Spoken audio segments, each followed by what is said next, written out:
You're listening to an Airwave Media Podcast. But then as I was trying to describe my book project just to people, even colleagues, they would say, well, what are you working on? I said, the end of slavery in New York. And they always said, slavery in New York? There was slavery in New York? Or do you mean after the Civil War? And I realized I couldn't talk about the end of something if people didn't know that it existed.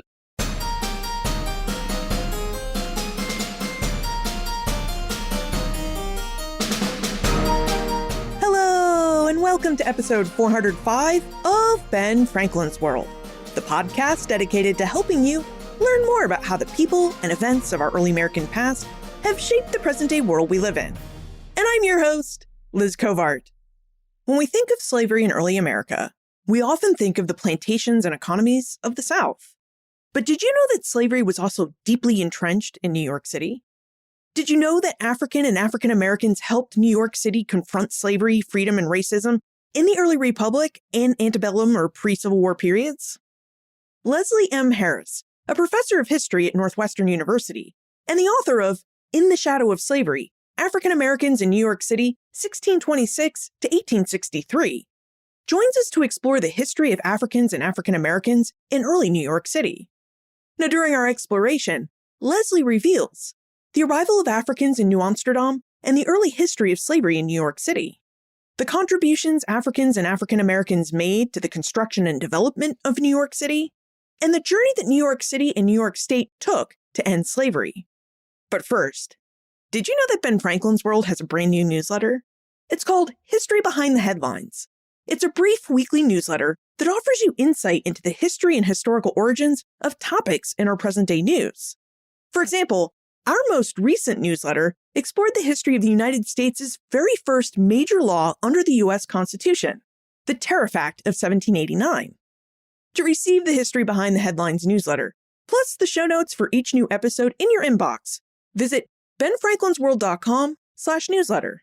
That's benfranklinsworld.com/newsletter. Okay, are you ready to visit early New York City? Let's go meet our guest historian.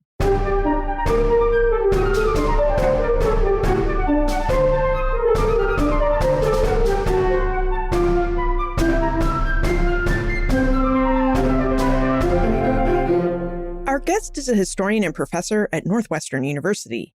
She specializes in African American history, urban studies, and the impact of slavery in the North, particularly in New York City. You may remember her from our conversation in episode 306 about memory in the American Revolution. Well, today she joins us to discuss details from her book, In the Shadow of Slavery, African Americans in New York City, 1626 to 1863. Welcome back to Ben Franklin's World, Leslie Harris. Thank you so much for having me. Well, let's dive in.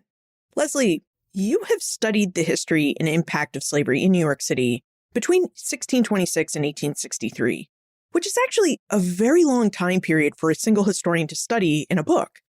So would you tell us why you studied slavery, particularly in New York City, and why you did so over such a long time period that's almost 250 years? Well, I have to say that I did not start thinking my book, it's based on my dissertation, I did not think that I was going to be studying slavery. In fact, when I was in graduate school, I started graduate school in 1988.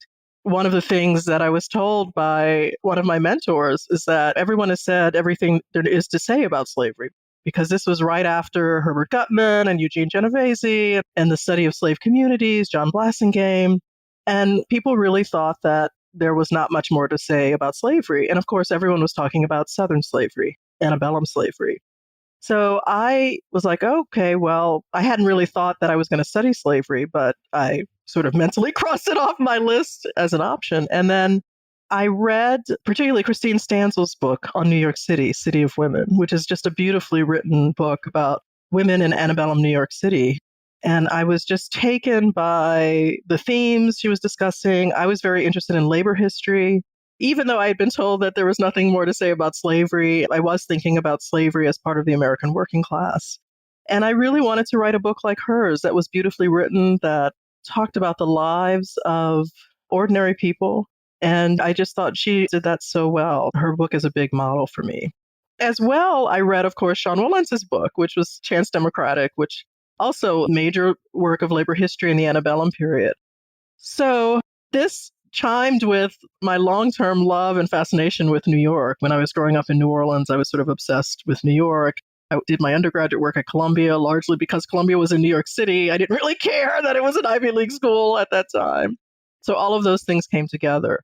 But when I started my research, I was not interested in slavery. I was interested in the end of slavery, gradual emancipation, which was something that I thought was just a really fascinating historical topic because of the ways in which the extended time frame of emancipation revealed how a society dealt with a change in labor from enslaved labor to free labor, race issues, class issues, who supported it. That's what I was really interested in and what I did most of my dissertation research. That was where I started. And then moving forward in time to the Civil War draft riots. The dissertation started in 1785 to 1863 with the founding of the New York Manumission Society. But then as I was trying to describe my book project just to people, even colleagues, they would say, well, what are you working on? I said, the end of slavery in New York. And they always said, slavery in New York? There was slavery in New York? Or do you mean after the Civil War? And I realized I couldn't talk about the end of something if people didn't know that it existed. So I added on that early part, and I mostly relied on secondary sources to do that. There were several books. There were many more, I think, articles. And from that, I built up those first, I guess, 2 chapters or so on the history of slavery in New York. So I really didn't start thinking it would be a book about slavery, but that ended up being what most people know the book for, is about slavery. So I would say it's really a book about African Americans, which is why it's in the shadow of slavery, because as slavery ends, they're still both in the shadow of slavery in New York, but also in the shadow of Southern slavery, which New York is intimately engaged with economically.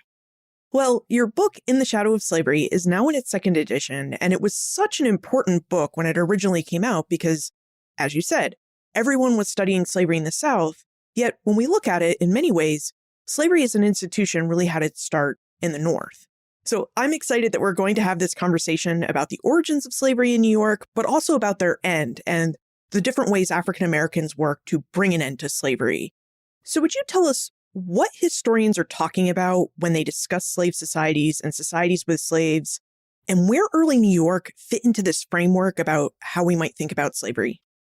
Yeah, I think when we're using those terms, we're thinking about enslaved people as part of the total population and the reliance of the economy, the degree to which the economy relies on enslaved labor.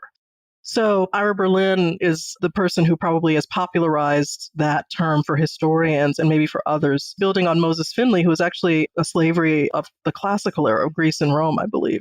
And so the idea is that a society with slaves is not uniquely reliant on slave labor. It is not the main source of its economy. And so looking at, say, New York or Rhode Island or most of the northern colonies, they relied on slave labor, but they had many other ways in which they activated their economy. When we look at the slave South, the primary economic driver is slavery, the labor of enslaved people, the products they produce, cotton, sugar, all of those slave-produced items, and so those are considered slave societies. The other thing to think about, too, with these terms is that it's not only the labor, it's also the fact that the master-slave or the enslaver-enslaved relationship forms the fundamental model for other relationships, too. So some people, I believe Ira Berlin would also say this, that when you look at how the laws are structured or how the politics are structured, that master-slave, quote-unquote, relationship, as it was termed when these terms were created, that is the model for everything. And protecting that relationship makes everything in the society kind of revolve around that. Now, several years ago, maybe almost a decade ago, I was actually at a conference where someone questioned this distinction, and it got me thinking. I haven't thought deeply about it, but I'll say a few things that might challenge this distinction, particularly for a place like New York or for northern colonies. So one challenge to this idea is that everything that we know about the Americas, the possibility of wealth created in the Americas via European colonization, it's all underwritten by slavery. Without enslaved labor, without the slave trade, it's hard to imagine how the Americas, as wealth-producing colonies for Europe and for Europeans in the Americas, would have survived. Certainly when you look at the Caribbean, Brazil, Latin America, just to greater, lesser degree, thinking about Spanish America, not as much, but the greatest amount of wealth is produced via slave labor. And even if you take the Americas as a region during this era of the slave trade, the most people who come are enslaved Africans. So if we think about where these colonies were in relationship to British colonization, French colonization, we are looking at a society in which all of the economics of it is driven by slave labor. So even if there aren't slave laborers in, say, New York City or Rhode Island, people were invested in the colonies in other places, the British colonies or the French colonies or whatever. They have investments in Jamaica. A significant portion of their production is to support those colonies. For example, I worked with Phillipsburg Manor in historic Hudson Valley. They've been recovering their history of slavery. Well, their history of slavery is one in which they are producing goods for the Caribbean.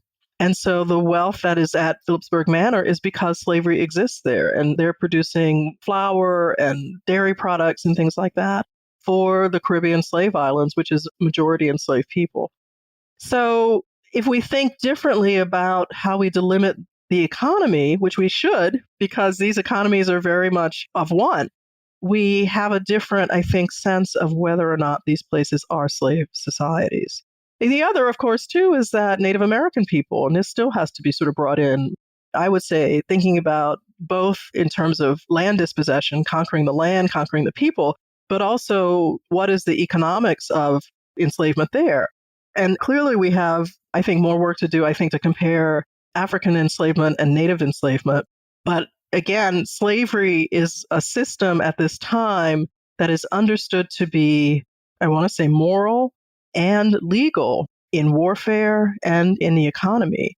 So there isn't a large-scale questioning of slavery. That comes very slowly. So all of these places see slavery as part of society and as part of economies. Well, speaking of economies, in our conversation in episode 306, you noted that the British intended to develop New York City as a hub of slavery in the British Atlantic world. And we didn't have a lot of time to talk about that in our conversation, but I think it's such an important point. I wonder if you would tell us about this British plan and if and how New York City ever did develop into that hub of slavery as the British Empire imagined it would be. New York, of course, began as New Amsterdam. The British were at war with the Dutch and captured it, was signed over to the British in the late 17th century. One of the goals of the British in capturing New York was to make it a slave port for North America, that enslaved people would arrive there and then be sold south into the southern colonies, Virginia, Maryland, etc. Those goals meant that relative to other colonies in the North, a large number of enslaved people arrived in New York. Now, New York was never very successful at this, and it was soon outstripped actually by Rhode Island. And to be honest, I'm not sure of all the ins and outs of how Rhode Island won, but Rhode Island became the slave trading capital of North America over New York. And so both New York and Rhode Island, though, one of the fallouts of that goal of being a slave port is that the people in those regions themselves purchased enslaved people, or slaves if they were unable to be sold south for whatever reason. There was a glut of slaves from other places, or there was just not enough market for them. They would stay in New York. So if you look at both New York City and to some degree the hinterlands of New York and Rhode Island, these are places that have a high percentage of enslaved people, of Black people, and have a deep African American history because of those goals. I think the goal, too, again, of making them slave ports is a recognition of the wealth that is possible and is during this time in terms of having slaves, investing in the slave trade, trading slaves. These are colonies who see wealth and success as coming through participation in the slave trade. And they're not going to be plantation economies. They can't grow the same kinds of crops that, say, Virginia and Maryland, these warmer climates, tobacco and sugar, of course, in the Caribbean. That's not going to happen. They are growing wheat and doing dairy farming. Dairy farming in particular is a big deal in Rhode Island. It's also very popular in New York. Those kinds of things aren't going to absorb large amounts of slave labor, but slave labor is used on those farms. And so if they want to invest in the slave market, the slave trade, I think, is the better way for them to invest. And remember, too, that the slave trade also means shipbuilding. It means all of the things associated with the trade, that it helps to build out other parts of the economies of these regions, not simply enslaved people themselves, but other things that help to make for a healthy port city, if you will. Now, you mentioned that New York ultimately failed to become a hub of the slave trade, a slave port, if you will, but that it did succeed in bringing in a lot of enslaved and eventually free African and African Americans. So would you tell us about the free and enslaved African and African American communities that developed in early New York? So the first enslaved people arrived with the Dutch in 1626. And there are 11 of them, and they're owned by the Dutch West India Company, which is establishing this colony, New Amsterdam, New Netherland. And they participate in the building of the infrastructure of the colony. The Europeans that arrive, some have skills, many do not, as is true with many Europeans across the Americas. And they are understood to be laboring for the good of the colony and owned by the colony. Over time, individuals also own enslaved people in that colony. Those first 11 enslaved people are all men. There are some women who were brought for the comfort of the company's slaves later. In 1644, they petition amidst a war for their freedom, and they gain what historians later have called half freedom, which is they and their wives are freed. They are given land to live on in what became known as the free Negro lots, which are just outside the city's walls. So they're to form also a perimeter of protection from Native American incursions. It's called half freedom, though, because if they fail to contribute, they're supposed to pay a tribute yearly, sort of in crops or money or whatever, but mostly in crops and goods. And they're also served to protect the colony. They must. If they fail in those, they could be re-enslaved. And then their children are still enslaved to the colony. So this, of course, means that they're not going to want to leave. And it's a way to ensure that they continue to labor for the colony. Over the course of the next, 20 or so years leading up to the Dutch-British War, where the British take over the colony, many of these half-free people negotiate with the colony for the freedom of their children, negotiate for the freedom of other people, so that free population grows. But we're still talking about very small numbers, both of enslaved people, it's a small colony, and of free people. When the colony is turned over to the British in 1664, those half-free people are granted full freedom. And I always think it's the Dutch saying, well, here, you're going to steal this, we're going to give you a problem. Here's some free black people, deal with it. And so when the British take over, there's a substantial group of free blacks who own land.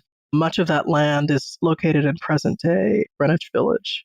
And the British take over with a population of enslaved people, a smaller population of half-free people, and whoever is still there who's Dutch, who remains in the colony. One of the things that people have said is because of this half-freedom, because the Dutch gave enslaved people their freedom at the very end of their role, were the Dutch easier or less stringent as enslavers? I don't personally think so. I think it's all about what is the purpose of slavery, of enslaved people to the economy. And when the British come in, they are much more invested in creating this slave trading port. They're much more connected to Southern slavery, to Caribbean slavery. And of course, they're connected to Virginia, where the first slave laws are being developed, the slave codes. But this, to me, is an indication of the growth of the idea of slave-produced goods. If the Dutch had had a similar set of slave-produced goods or a similar footprint in the Americas, I think they might well have gone the same way in terms of more restrictive laws and things like that. What the British do when they take over the course of a couple of decades is that they began to limit the ability of enslaved people to gain freedom. The free people who owned land gradually disappear from that colony. Some people, of course, the families die off and the land reverts to someone else, not a free person. In the wake of the 1712 slave rebellion, there's a restriction on enslaved people gaining freedom. and on owning land and things like that. And so by the 1730s, 1740s, the free Black population has, for all intents and purposes, disappeared. And slavery is the predominant way in which Black people experience New York. Now, you note in your book, In the Shadow of Slavery, that African and African Americans made many contributions to early New York City.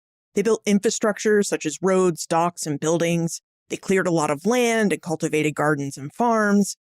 The labor contributions of Africans and African Americans were clearly very important, which makes me wonder, what other contributions did Africans and African Americans make to the development of New York City and its economy that maybe we don't know about or even appreciate, but are actually very important?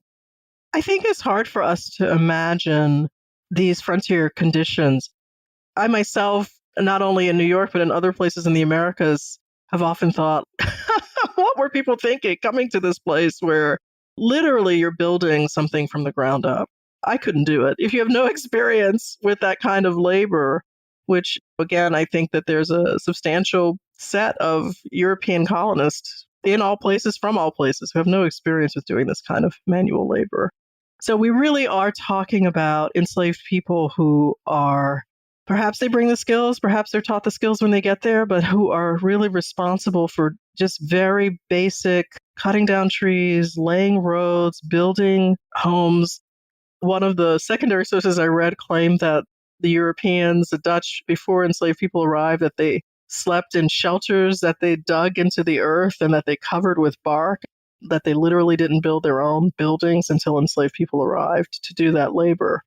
So the very foundations of life, we can say, really began, in a sense, with the arrival of enslaved people and sustained by enslaved people, too. Farms, military assistance as well, serving in armies. I think sometimes we don't imagine that enslaved people could be armed, but in fact, it depends. And in the case of these colonies, where everyone in the colony has to take up arms in defense, they are granted arms and are part of the military defense in a very structured way, as with the free Blacks, the half-free Blacks, who are charged with being this first line of defense just outside the colony's walls. The other ways in which enslaved people contribute to the economy of New York, especially as it becomes a thriving port, more so under the British, would be in terms of working in every possible element of the economy. So here I'm thinking about on the docks, working in shipbuilding, working in loading and unloading goods, all of those kinds of things. When we think of slavery in the South, we often think of enslaved people as restricted to cotton plantations and to agriculture. That's not completely true there either. But certainly in New York, enslaved people are in every part of the economy. The ways in which white enslavers own enslaved people is often in one or two enslaved people in a household. So an artisan who makes shoes, or is a carpenter, or is a butcher, or a baker, they would have an enslaved person or two who assists them in that work. Some parts of Manhattan have a larger number of enslaved people in the population than others, but enslavement is widely distributed through Manhattan in the 18th century. I believe the figure is 40% of households own at least one enslaved person. That's even higher than in the Antebellum South. And so slave labor is really a part of the economy. Of course, there's also the use of slave labor as domestic work, assisting the family in childcare, in cooking, and all of those things. But there's probably almost no element of the economy that's untouched by slave labor. We should fast forward to the American Revolution. Now, you mentioned that at its start, New York City had a community of free and half-free enslaved people, and that basically that Black community petered out throughout the course of the 18th century. But during the American Revolution, the British come in and take over New York City, and the city becomes, I don't think haven is quite the right word for it, but let's say a gathering place for African American people who have self-emancipated and run away to British lines. So Leslie, can you tell us about the work that enslaved people did to help the British, or perhaps even the American cause, in New York City during the Revolution? Actually, why don't you pause right there? Let's take a moment to thank our episode sponsor, and then we'll have you answer that question. Leslie, Would you tell us about the work that enslaved people did to help the British or perhaps even the revolutionaries' cause in New York City during the American Revolution? A little bit. And this is work that Graham Hodges has really investigated and done a great job with. But the British relationship to enslaved people in the Americas is complicated. They want to use enslaved people as a wedge group, in a sense, to wrestle the colonists to the ground. They want to use the fear of enslaved people rising up or the fear of freeing large numbers of enslaved people as a way to convince the colonists that they should end the war. Of course, it doesn't mean that they believe in ending slavery, as their colonies in Jamaica and the Caribbean indicate. But at those moments when those opportunities present themselves, where enslaved people realize that they can run to the British lines and the British will grant freedom, they do so. And that is the case with occupied New York. It becomes a place where the British have taken over. They offer freedom to Black people who go there. And it becomes this, as you say, I would hesitate to say haven, but it is a place where there is socializing, there's gathering, and probably a hope of freedom looking forward. So that is definitely a part of the story. As the historian Benjamin Quarles has famously said, Black people were not fighting for the British or the Americans, they were fighting for their own freedom. And that is true, I think, throughout the colonies. In other cases, enslaved people or free Black people did serve the Americans, but with the hope that that would either elevate their status if they were already free or that it would result in freedom. So some Black people served in place of their enslavers with the promise of freedom, which sometimes was not kept, but sometimes was. There are some famous spies for the Americans, I believe in New Jersey, which I don't know much about, so I won't say much about that. But Black people are really looking at this war as an opportunity to gain their own freedom. And we see this again throughout all of the colonies. And this is a pattern, this will continue to be a pattern with wars that the U.S. is involved with. How can Black people use either the ideals of that war, as in the case with the American Revolution and even the War of 1812, to say, we will fight for your side, but that should help you to see that we are due equal rights. And that, down through the Civil War, becomes the claim. Now, what about the immediate aftermath of the revolution in New York? We spoke with Benjamin Karp in episode 395 about the Great Fire of New York in 1776, and we learned that that fire destroyed about 25% of the city, and by the time that the city was liberated from the British in November 1783, man, New York was just a really war-torn place. It was damaged, it was worn, it was physically torn up. So what did the state of post-war New York City mean for the Black population and communities who lived in early New York? And did the fact that New York was in shambles actually turn out to mean more opportunities for free people of color to make more money and successful livelihoods? There are two parts to this question. One is that in the aftermath of the war, as the British retreat, their British evacuation, they leave through New York with, I think, about 5,000 Black people. And these are people who have decided that they have a better chance for freedom if they leave with the British rather than stay in the new country.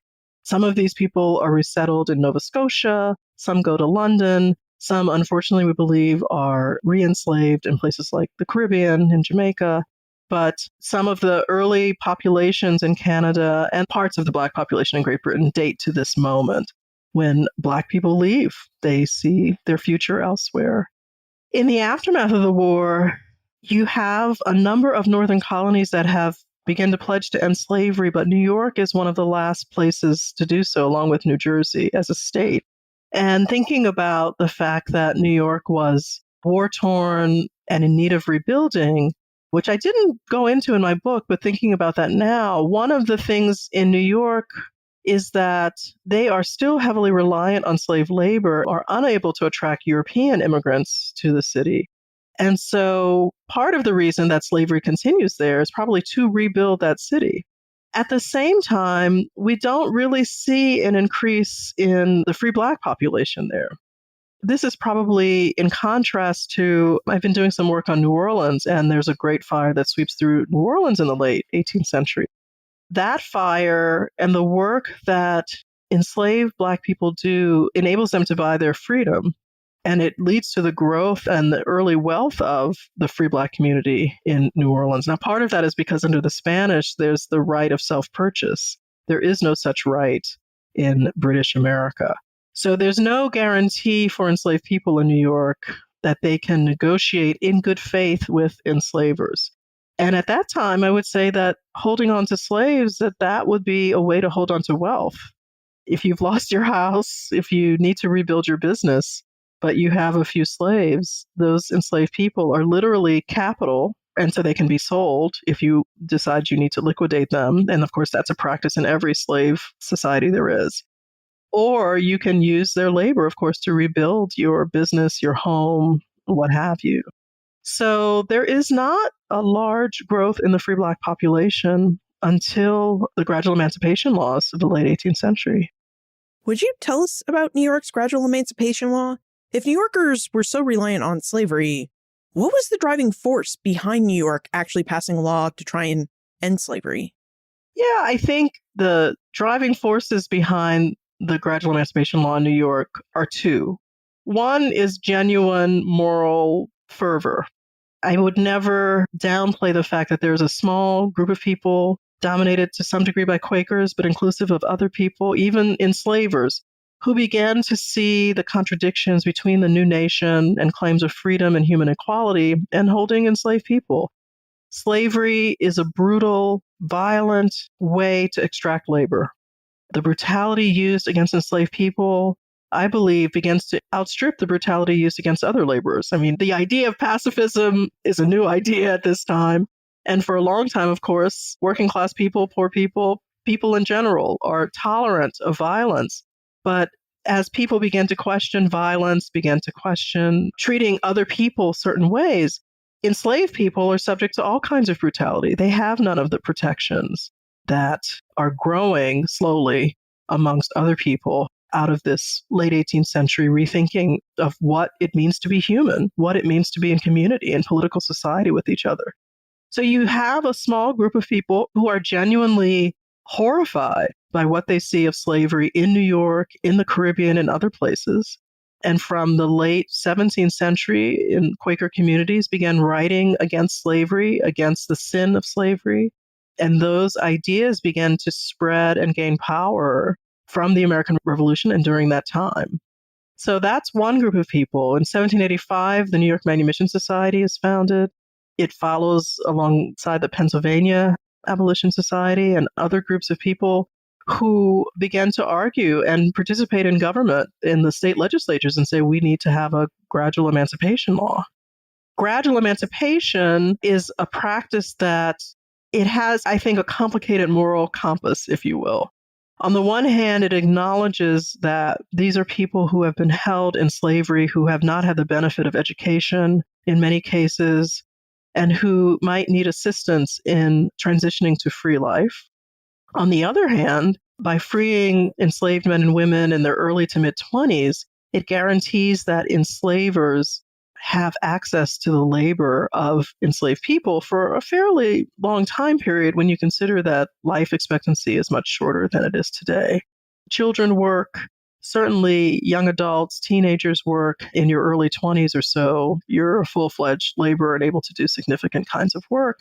The other thing is you're also cut free, if you will, from slavery and set off on your own right at your family building, child rearing age. And so you have to find a job and things like that. I think the thinking behind it is that you would have the skills and be able to participate as a free person in the economy in a good way, if not a substantial way. And that is true to some degree for free people. So the New York Manumission Society in 1785 quite quickly tries to get a law through the state legislature. It's unsuccessful. And the first gradual emancipation law is finally passed in 1799, which says that, as Ira Berlin famously said, it freed no slaves. It freed the children of enslaved women after they had served their mother's owner to the age, I think it's, if I get this right, 23 if female, 25 if male. And this applies to children born after July 4th, 1799. So if you were unlucky enough to be born on July 2nd or 3rd, you would be a slave for life. Enslaved people, though, regardless of the terms of the law, began to negotiate with their enslavers. And many become free far ahead of the law. And so quickly, within a decade, if not two, you have the growth of a free Black population. And then in 1817, the final emancipation law in New York is set by which all enslaved people are freed as of July 4th, 1827, all remaining enslaved people.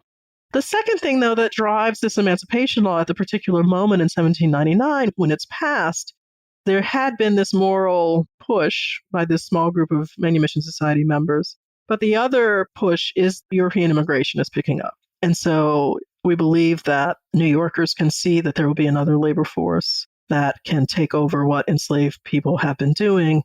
Unfortunately, as well, as that European immigration picks up, formerly enslaved people are pretty quickly cut out of skilled labor. So when we think of the New York City working class that Sean Wilentz describes in Chance Democratic, as well as other people, what we have is a group of largely white laborers who refuse to work alongside Black people, even though Black people have access to the same skills and possibilities, and certainly have been competitive throughout the slave owning era. But the idea of working alongside Black people in skilled labor on the same basis of equality is anathema. And so you have what I describe as a de-skilling of the Black community, where Black people are really compressed into occupations that are not well paid, that are unskilled, that really limit their ability to be equal citizens with the rest of people, to have an equal chance at economic flourishing. And so most Black laborers, women are domestics, sometimes live in.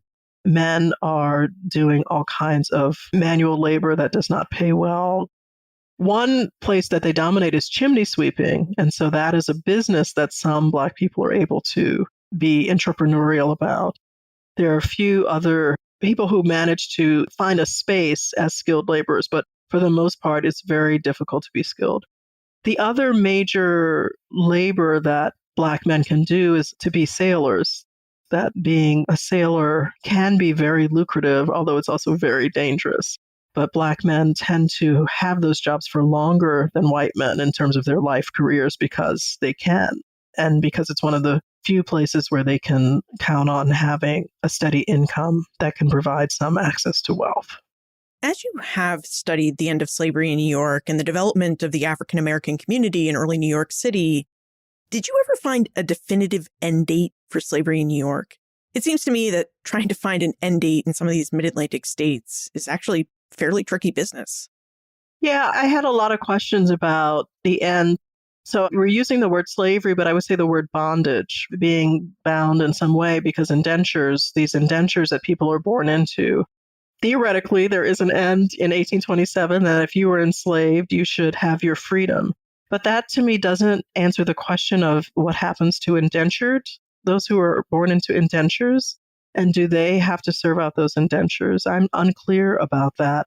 The other piece, though, is that New York, as do most northern states, go back and forth in terms of what happens when visitors from places where slavery is legal bring their enslaved people to New York. At times, the law says that if you are in the city as an enslaved person for 6 months, you're automatically free. It's the free land law, I guess they call it. This was argued out in Great Britain in terms of the Somerset case, that when you set foot on British soil, do you become free immediately because it's supposedly a place without slavery? Of course, New York has intimate ties to the slave South, and some parts of New York don't necessarily want to encourage these Southerners who are coming there with their enslaved people. It doesn't want to see itself as completely anti-slavery. So there's quite a bit of struggle around those issues of whether or not Black people gain their freedom from slavery while they're in New York or not. There's also, of course, more generally, the fugitive slaves who flee from the South and come north. And again, there are slave catchers, blackbirders, they're called, people who seek to recapture fugitives. They sometimes, quote unquote, capture free Blacks because they're not sure. And Black people have to argue for their freedom in the courts. And sometimes they lose that argument. So there's a lot of fear, I think, of that in New York communities. The possibility that they will be mistaken for an enslaved person or they have seized their freedom and that freedom will be taken away. It's a quote unquote free state, but there are lots of ways in which, for individuals, that freedom can be lost. Yeah, and to your point about New York being quote unquote a free state, I think one of the things that has surprised me in my research is that, according to census records, there were still enslaved people living in New Jersey into the 1860s. There were still enslaved people alive in this quote unquote free state at the time of the Civil War. Yeah, in New Jersey, it's clear that they never pass a law that says that slavery ends. So New York does pass this law that all enslaved people in New York are freed as of July 4th, 1827. New Jersey just lets gradual emancipation play out. So my understanding is that the final maybe a dozen or 2 dozen enslaved people are freed in 1865, along with Southern slaves. How that plays out in particular, whether or not they're actually, well, I would imagine they are treated as enslaved people. They're owned by someone. The other thing, too, and Shane White talks about this in New York, even during the time of gradual emancipation, certainly, is that if you have a mixed household where some people are enslaved, some are free, you have white indentured servants, black indentured servants, that you will still experience life as an enslaved person, if you will, because it's unlikely that you will be elevated up. It's more likely that your rights will be infringed upon. That the enslaver, or the, if you want to call it employer, talking about this mixed sort of workforce, that their understanding of what they can do to people will be driven by what they can do in the worst way. That even during this period of gradual emancipation, the idea of freedom, I guess, is fluid because there are people at various levels of trying to gain their freedom. Sometimes we think of fluidity as a good thing, but of course that fluidity can be used against people seeking freedom as well. Now, what was it like for these newly freed, formerly enslaved people to live in early New York City as the early republic turned into the antebellum period, or the period just before the Civil War? So I'm thinking from this period of 1827, where New York passes its end of slavery law, until the Civil War starts in 1860. One of the things that these newly freed people do is that they began to establish their own institutions, and sometimes in cooperation and collaboration with New York Manumission Society members who have assisted them in freedom. So I should say that in terms of gaining freedom and keeping freedom, the New York Manumission Society definitely sees its purpose not only in passing this gradual emancipation law, but also in making sure that formerly enslaved people remain free. And they are very active in helping fugitives, helping people who are being held illegally in slavery during this time. They also set up schools. The African Free School is an incredibly important institution for Black people. It's not without struggle, as both Blacks and whites in the New York Manumission Society, and the Manumission Society is an all-white group. There are no Black members. They discuss and debate what the purpose of that school should be, who should be the teachers. There are some Black teachers who eventually become part of the school after a bit of struggle.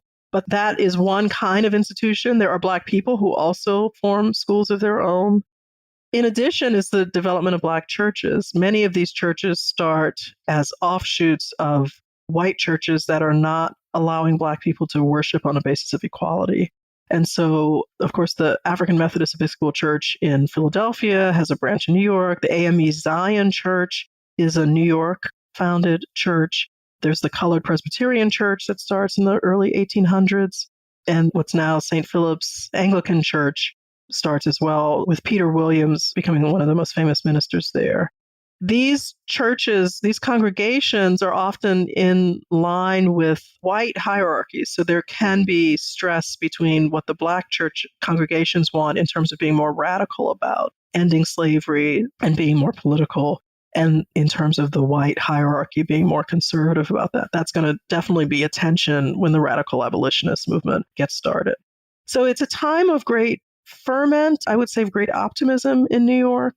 New York really becomes this beacon for lots of people. It's a time where people can imagine having their own families and households. We see a shift in the Black population from the wealthier places where people held slaves to moving into the 6th Ward and the 5th Ward, where there are Black churches, Black schools, and where Black people feel that they can have their own lives independent, of course, of their former enslavers.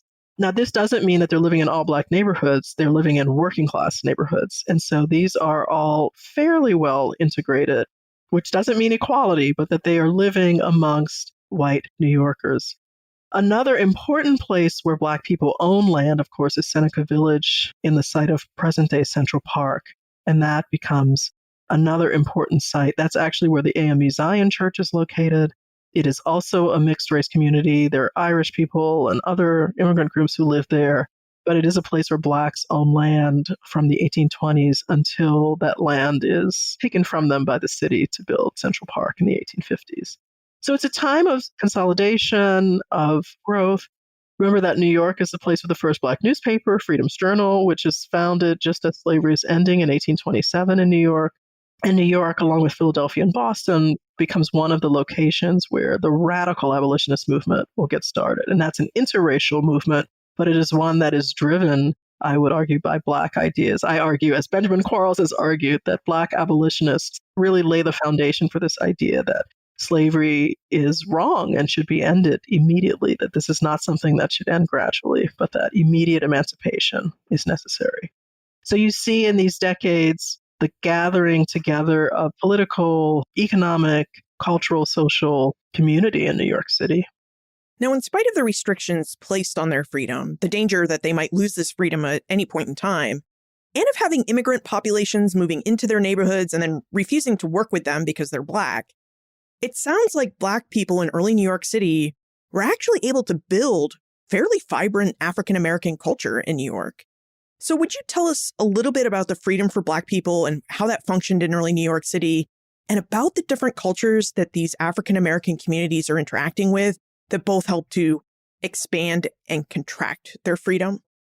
Sometimes we can look at this early time in New York where, on the one hand, African Americans gain freedom, slavery ends, in New York at least, and yet freedom does not come with equality. There's still a lot of racism. There will be race riots. There will be people who refuse to employ them. There's poverty, sometimes desperate poverty. And so this freedom is very limited. Some Black people leave New York, certainly. There is a colonization movement. There are people who go to Liberia. There are people who go to Haiti, seeking greater freedom and greater opportunity. But most people stay, and it's always so interesting to me that the colonization movement founded by whites supports, of course, Black people who go, but the radical abolitionist movement founded in part by William Lloyd Garrison, but also by Black people, that William Lloyd Garrison becomes a radical abolitionist because he listens to Black congregations. He travels to them and says, why isn't colonization a good idea? And they tell him, we are here. This is our land. We are fighting for our freedom. And another important thing, we don't want to leave our brothers and sisters in the South. Sometimes literally their relatives are still in the South. If you're talking about fugitive congregations, members of these congregations, they literally have family in the South, and they are committed to an idea of American society that is bigger, that is better than most white Americans can even envision. And so these two groups come together in the radical abolitionist movement, and it's radical because they say that slavery must end immediately, but also that equal with that racial equality, that this is a twin goal. They understand that the end of slavery and the end of racism need to come together, that these both must be extirpated. And it's radical because they do try to live into the idea of Black and white equality in their organization. They are an interracial organization. They attempt to share leadership, to share friendships. And this is really quite new and radical for its time. Frederick Douglass, he believed the 1840s, walks down the street with two white women and they're set upon, and William Lloyd Garrison is set upon for walking with Black men as equals in the streets. These are things that strike at the very heart of white supremacy in America. And I remain inspired by that struggle because it was so new and it was so difficult, and they remained committed. And they fought with each other and they hated each other at times, and they celebrated together. They changed. They were pacifists until the Civil War because they realized that this was the only way slavery was going to end, even though it went against everything they had argued for previously. So they really remind me that freedom is a constant struggle. These ideals really go against what most people envision that humanity should be like. They did then, and we're in a similar kind of questioning moment and struggle about what society should look like. And sometimes that creates collaborations with people you wouldn't imagine. And it takes people stepping outside of old ways of doing things to sometimes move us forward into new ways. I don't think there's anyone alive today who would want Southern slavery to continue. But at the time, everyone was like, we can't imagine the world without it.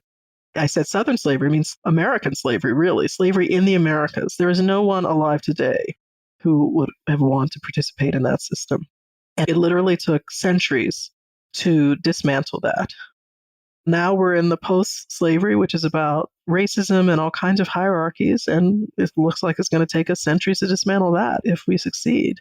So I remain in awe, in a sense, of these people who were so forward-thinking and who didn't know where it would end, yet managed to just have the courage of their convictions to continue to work for what they really believed was a morally better place, and for coming together and having sometimes the hardest conversations with each other, and yet remaining committed to the goal and remaining committed to being in conversation with each other, in debate. Is this the best strategy? Is that the best strategy? I don't think they rested. Not in a bad way. I think they just were taken by the fervent of their ideas and the importance of the mission. And that's really inspiring to me. So that's how we end up with Blacks in New York as free people trying to live full, rich lives, and then their allies who struggle along with them. Well, now it's time for the time warp. This is a fun segment of the show where we ask you a hypothetical history question about what might have happened if something had occurred differently or if someone had acted differently. So we talked about the New York Manumission Society that was founded in 1785 by influential citizens of New York City like John Jay and Alexander Hamilton. And we also talked about how this society was able to get a gradual emancipation bill passed in the New York State House. Leslie, what if the New York Manumission Society had been more aggressive and pursued a law for immediate emancipation instead of gradual emancipation? If they had been able to pursue this law and get it passed, how might that have altered the socioeconomic landscape of early New York City? So my immediate thought is that if they had been able to get an immediate Emancipation Act passed, it would not have changed anything. Formerly enslaved people would have been kicked out of these places where they lived and worked, and there might have been a lot of anger. So that was my immediate thought with this question, and that there would not have been much difference. On the other hand, because it happened so immediately, there might have been a way in which former enslavers were forced to employ their enslaved people because they needed the labor. Like they didn't have the opportunity to prepare, as it were. So if the gradual emancipation law was about preparing enslaved people for freedom, it was also about preparing white people for freedom, and they had time to figure something else out. So ultimately, I don't think it would have been all that different because the larger issue, the radical abolitionists had it right that you have to both end slavery and address racism. And of course, when we look to the South and the passage of the 13th Amendment and all of the violence there that ensued and the attempt to, I don't want to say re-enslave, but certainly to reharness that labor, even if they tried not to call it slavery, I think that we would have had to have a greater commitment to racial equality to make immediate emancipation in New York at that time work for a different outcome economically for Blacks and socially and politically. We have to remember that when New Yorkers passed the law in 1817 to end slavery immediately in 1827, they then went into a constitutional convention and attached limits to Black citizenship, that Black men had to own property to vote, as white men are given universal suffrage without property restrictions. Almost immediately, whites are looking for ways to limit Black freedom. And so the harder thing turns out not to be ending slavery, but ending racism. And as you know, we're still struggling with that today. Now, you mentioned earlier that you're working on a new book about New Orleans. Would you tell us about your current research project? So in the aftermath of Hurricane Katrina in 2005, I began thinking about how people were seeing New Orleans through the lens of Katrina. I felt like a lot of discussions about New Orleans were very much limited to that moment. And I began thinking about how to structure a book that used my family's history to tell the history of the city as well. So it's called Leaving New Orleans, and it uses the Katrina years and my family's history in New Orleans to talk about how the city has evolved and what its future looks like now. Well, we've been in climate change, even if we haven't known it. So over time, it's become a family history and a history about race, but also a history about the environment. So it's really taken me in some new directions. I guess it's also an exploration. You can think that you know a place and then research the history and realize, oh, I didn't understand where some of these things come from. Yeah, it's certainly fascinating when you really dig into the history of the place and you're like, oh, that's where that myth came from. And actually, it's not really a myth. Like, it seems to have actually happened. Now, if we have questions about early African and African American history in New York City, where's the best place for us to contact you? Sure, you can always send me an email at leslie.harris@northwestern.edu. I'm on Twitter at ProfLMH, and I respond to emails. Leslie Harris, thank you for joining us again and for helping us better understand the Black history of early New York City. Thank you so much for having me. I appreciate it. Slavery in early New York and New York City was far more complex and far-reaching than many people realize. In fact, Leslie is not our first guest historian to tell us that many people don't even know that New York had slavery. But New York City practiced slavery from its Dutch period in the early to mid-17th century until 1827.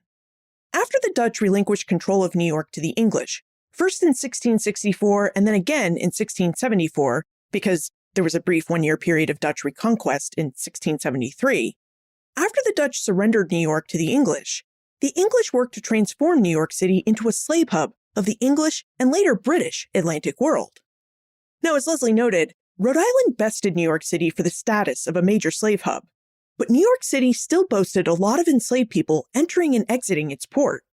As many as 20% of colonial New Yorkers were enslaved, and these enslaved people were dispersed among 41% of the city's households. As Leslie described, slavery was deeply entrenched in New York and New York City, but city and state also emerged as a leader in the movement to abolish slavery in the United States. Now, abolishing slavery did not mean full equality. As Leslie discussed, Black New Yorkers enjoyed a more limited or circumscribed sense of freedom than white New Yorkers. The tensions caused by this more limited freedom engaged white and Black New Yorkers in frequent debates and activities to support and abolish these limitations. And these debates and activities are actually still ongoing today because of racism. As with other locations in the United States, New York City has had many founders.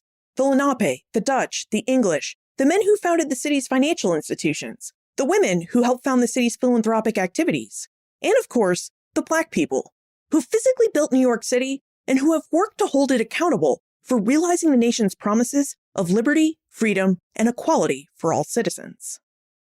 Look for more information about Leslie, her book, In the Shadow of Slavery, plus notes, links, and a transcript for everything we talked about today, all in the show notes page. benfranklinsworld.com/405. Friends tell friends about their favorite podcasts. So if you enjoy Ben Franklin's World, please tell your friends and family about it. Production assistance for this podcast comes from Morgan McCullough. Breakmaster Cylinder composed our custom theme music. This podcast is part of the Airwave Media Podcast Network. To discover and listen to their other podcasts, visit airwavemedia.com. Finally, if you find Black history as interesting as I do, you probably have a lot of ideas for other topics we should cover. Please send them to me, Liz@benfranklinsworld.com.